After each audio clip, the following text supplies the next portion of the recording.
Em 131 a.C., após cercar a cidade grega de Pérgamo, o cônsul romano Mucianus notou que precisaria de um ariete para derrubar as muralhas e invadir a cidade.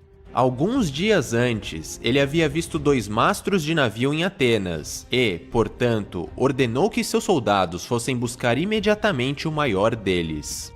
Ao receber o pedido em Atenas, o engenheiro militar encarregado começou a discutir com os soldados. Alegando que o cônsul estava enganado e que ele não entendia tanto sobre o assunto quanto ele, o engenheiro insistiu que o mastro menor seria a melhor alternativa para realizar a missão.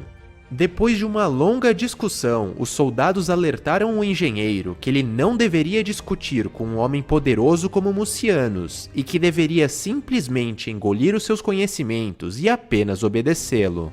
Entretanto, contrariando as ordens do cônsul e achando que o surpreenderia com os seus conhecimentos, o engenheiro decidiu enviar o mastro menor. Quando o mastro menor finalmente chegou, Mucianus pediu explicações aos seus soldados. O cônsul ficou furioso com toda a história e mandou buscarem o engenheiro imediatamente. Alguns dias depois, o engenheiro chegou, mas não deu o braço a torcer. Ele continuou discutindo, deu todas as explicações possíveis e até chegou a dizer ao cônsul que ele deveria aprender a ouvir um especialista como ele no assunto. Quando finalmente parou de falar, Mucianus chamou seus soldados e, na frente de todos, açoitou o engenheiro até a morte. Lei número 9. Vença por suas atitudes, não discuta. Qualquer triunfo momentâneo que você venha a alcançar com uma discussão é, na verdade, uma vitória obtida a um alto custo, com potenciais danos irreparáveis. O ressentimento e a má vontade que você desperta nas outras pessoas são mais fortes e permanentes do que qualquer mudança momentânea de opinião. É muito mais eficaz fazer os outros concordarem com você por suas atitudes, sem dizer uma única palavra. Demonstre com suas ações, não explique. Durante o Renascimento, em Florença, na Itália, havia um enorme bloco de mármore que estava abandonado em uma igreja. Depois de diversas discussões e alguns problemas, o famoso Michelangelo acabou sendo escolhido para transformar aquela grande pedra em uma obra de arte. Semanas mais tarde, quando já estava dando os últimos toques à escultura, seu patrono, Soderini, a pessoa que financiava o trabalho do artista, compareceu ao local para avaliar os resultados. Embora no fundo achasse o trabalho magnífico, Soderini era bastante orgulhoso de suas opiniões e, fazendo-se de conhecedor, ele disse ao artista que o nariz da escultura parecia grande demais. Michelangelo logo percebeu que o problema não era o nariz, mas sim a perspectiva pela qual Soderini estava olhando para a obra. Então, sem dizer uma única palavra, Michelangelo pegou suas ferramentas, apanhou secretamente um punhado de pó e subiu em direção à cabeça da escultura. Lá em cima, ele começou a bater inofensivamente no nariz, deixando aos poucos que o pó caísse de sua mão. Ele então pediu para Soderini ir um pouco para o lado, para ver o que achava agora. Surpreendentemente, o patrono respondeu: "Está perfeito, você lhe deu vida." O fato é que Michelangelo não mudou nada no nariz. Ele entendia muito mais sobre arte do que Soderini, e sabia que, se alterasse o nariz, não haveria mais volta. Entretanto, ele era esperto demais para discutir. Michelangelo sabia, desde o início, que se ele discutisse e tentasse convencer o orgulhoso Soderini de que estava errado, ele iria apenas causar problemas e colocar em risco a sua relação e seus futuros negócios.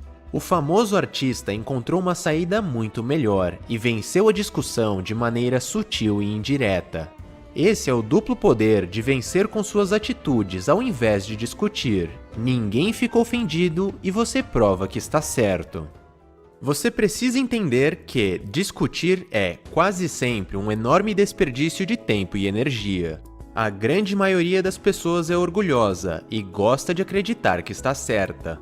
Quando você discute com outra pessoa e tenta provar que está certo e, consequentemente, de maneira indireta, que a outra pessoa está errada, você coloca em dúvida a inteligência, as convicções e as opiniões dessa outra pessoa. Em outras palavras, você a faz se sentir insegura, inferior e até ofendida. E, no fundo, ninguém gosta de se sentir assim. A pessoa provavelmente ficará na defensiva e raramente dará o braço a torcer.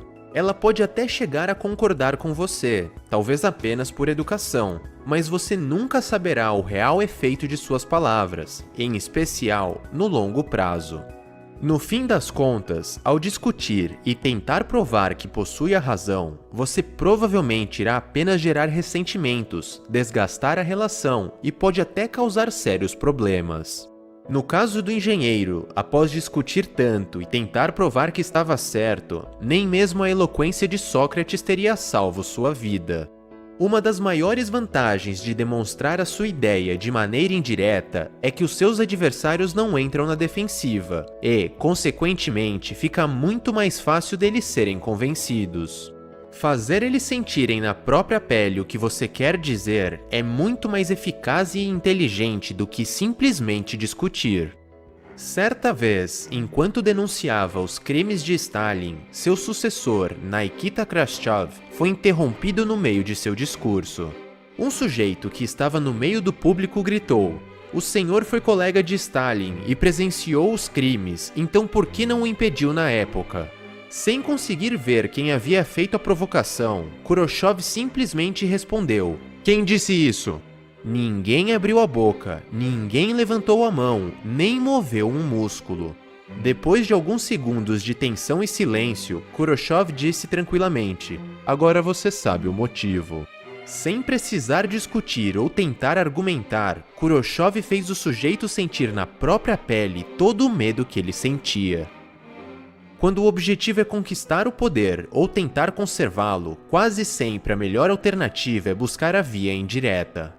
Além disso, você também deve escolher suas batalhas com cuidado. Aprenda a julgar e escolher suas ações, levando em consideração os efeitos que elas terão no longo prazo.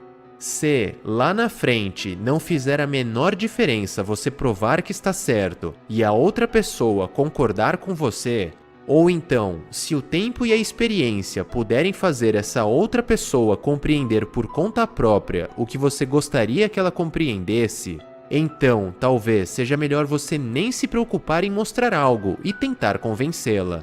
Poupe seu valioso tempo e energia e caia fora. Deixe-a aprender por conta própria. Mas, é claro, há o inverso para esta lei. Em algumas situações, argumentar, discutir e até falar demais podem ser estratégias muito eficazes. A discussão pode ser usada para distrair e ocultar as suas intenções, principalmente quando você está praticando a dissimulação ou quando for pego mentindo e trapaceando. Certa vez, Victor Lustig, mestre em aplicar golpes, havia feito diversas vítimas ao redor dos Estados Unidos ao vender, por $10.000, uma caixa esquisita que prometia copiar dinheiro. Ao descobrirem que haviam sido enganadas, as vítimas preferiam ficar em silêncio e não procuravam a polícia, pois, além do constrangimento, correriam o risco de serem presas por tentarem fabricar dinheiro. Entretanto, uma de suas vítimas, o xerife Richards, não aceitou ser enganado e decidiu perseguir Lustig até encontrá-lo no hotel em que estava hospedado. Ao confrontá-lo, o xerife apontou sua arma para o vigarista e gritou furioso: "Você me enganou com aquela maldita caixa." Fingindo não entender o que havia acontecido, Lustig perguntou: "Quer dizer que não está funcionando?" "Você sabe que não está", retrucou o xerife. "Ah, impossível! Você seguiu as instruções direito?" perguntou Lustig. "Eu fiz exatamente o que você me disse para fazer", respondeu o xerife. "Não pode ser, você deve ter feito algo de errado", Lustig disse. A discussão ficou nesse vai e vem, sem sair do lugar, até que, finalmente, o xerife abaixou a arma. Lustig então começou a usar diversos jargões técnicos sobre o funcionamento da caixa, deixando o xerife inseguro e confuso. Em seguida, Lustig sugeriu: "Vamos fazer assim, você pode ficar com a caixa. Vou lhe dar todo o seu dinheiro de volta, além de todas as instruções corretas por escrito. O que você acha? Você não tem nada a perder." O xerife então ficou muito satisfeito com a proposta, pegou as instruções, o dinheiro e foi embora feliz da vida.